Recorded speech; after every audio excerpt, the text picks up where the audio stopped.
Elle m'a regardé avec des grands yeux en mode je ne pensais pas que des femmes, et encore moins des femmes homosexuelles, puissent voter pour Monsieur Zemmour parce que Monsieur Zemmour il est homophobe. Mais moi, je lui ai dit si Monsieur Zemmour était réellement homophobe, je ne serais pas là.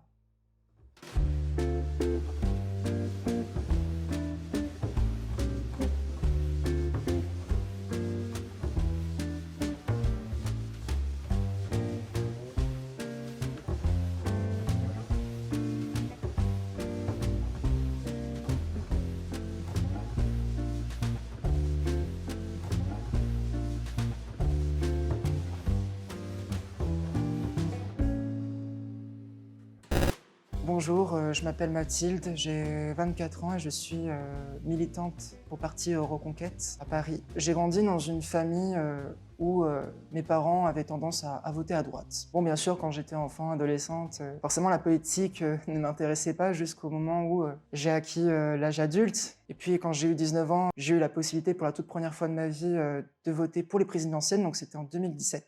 À cette époque-là, j'étais plus convaincue par la gauche républicaine qui, selon moi, était plutôt bien incarnée par Jean-Luc Mélenchon. Bon, forcément, quand on est jeune et quand on a 19 ans, et qu'en plus, à cette époque-là, j'étais en fac de lettres, on a tendance à avoir une forte influence pour la gauche. Et je trouvais que Jean-Luc Mélenchon était un homme politique qui était très intelligent, très cultivé, qui avait le bon sens du débat, qui est un très bon orateur. Les années ont passé et puis je me suis installé à Paris il y a 2-3 ans à peu près. Et puis j'ai commencé à m'inclure dans beaucoup d'associations. Par exemple, j'ai été dans une association qui défendait les droits des personnes LGBT, puisque voilà, vu que moi je suis une femme homosexuelle, c'était quelque chose qui me tenait à cœur à cette époque-là. Le fait d'être entré dans ce monde militant, cela m'a permis de découvrir vraiment tout ce qui pouvait exister dans la gauche. Par exemple, l'UNEF, syndicat étudiant de gauche, les antifascistes,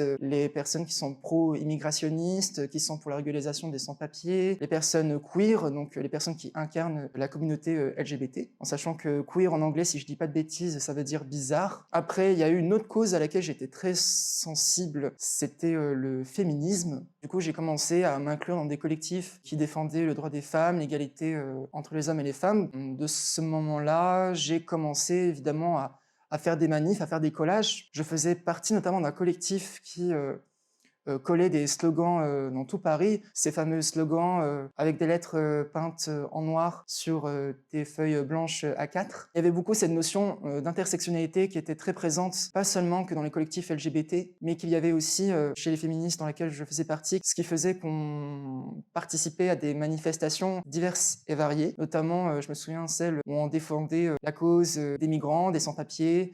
Et puis il y avait aussi tout ce qui concernait les gilets jaunes, les causes sociales que nous connaissons depuis quelques années. Et puis il y avait aussi celles qui étaient contre les violences policières. Dans cette manifestation-là, contre les violences policières, on commençait à marcher, c'était tranquille.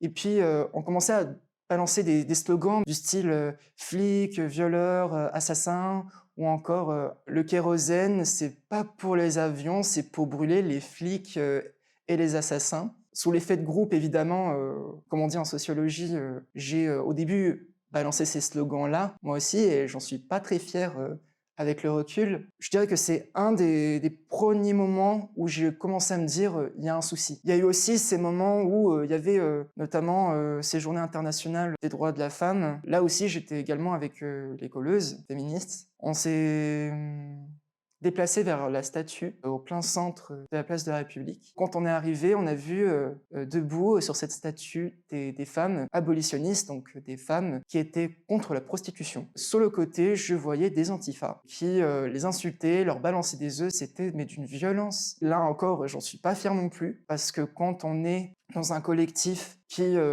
prônait la bienveillance, l'intolérance, et que là on se retrouve à injurier d'autres personnes qui font partie de la cause féministe mais qui n'ont pas la même façon de penser que nous. Et puis quand je voyais aussi des pancartes que certaines femmes tenaient, notamment des personnes queer, LGBT, qui tenaient des pancartes en disant « Oui, il faut brûler le patriarcat blanc, il faut brûler les hommes cis hétéros ». Je me suis dit « Mais ils sont pas tous comme ça, faut arrêter ». Et puis j'ai même envie de dire quelque chose, c'est que moi en tant que femme, et en plus en tant que femme homosexuelle, qui a une apparence très androgyne et qui l'assume totalement, je peux vous dire que les personnes qui m'ont agressé, qui m'ont injurié, c'était pas les hommes cis, blancs, hétérosexuels, c'était plutôt de la racaille, oui voilà c'est ça, de la racaille. Et je me suis dit mais, et après on se bat aux côtés de ces gens-là. Je me dis, mais il y a un problème, il y a quelque chose qui va pas. Un des autres points de bascule qui est intervenu suite à mon éloignement de tout ce monde-là, c'est quand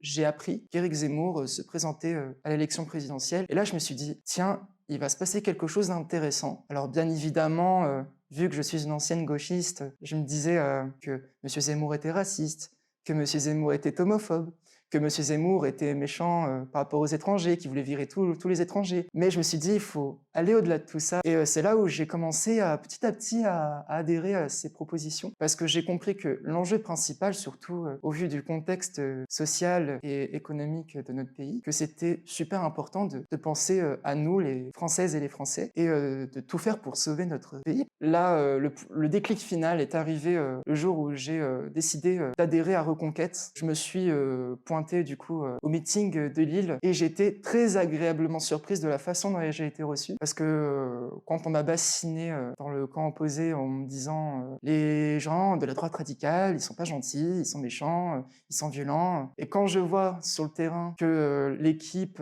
m'a très bien reçu, qu'ils ont été très bienveillants à mon égard et que en plus j'ai même eu des discussions très enrichissantes et intéressantes avec des militants qui avaient mon âge, et je me suis dit mais c'est dingue en fait à quel point les gens de la gauche diabolisent les gens qui sont de droite comme moi finalement. Du coup j'ai décidé oui, d'adhérer à Reconquête, et puis j'ai commencé à tracter dans les marchés pour être au plus près des gens. Il y a de tout. Il y a des gens pour qui la politique ça n'intéresse pas, ils se sentent en décalage par rapport à ça. Des gens qui certainement ont été trop déçus.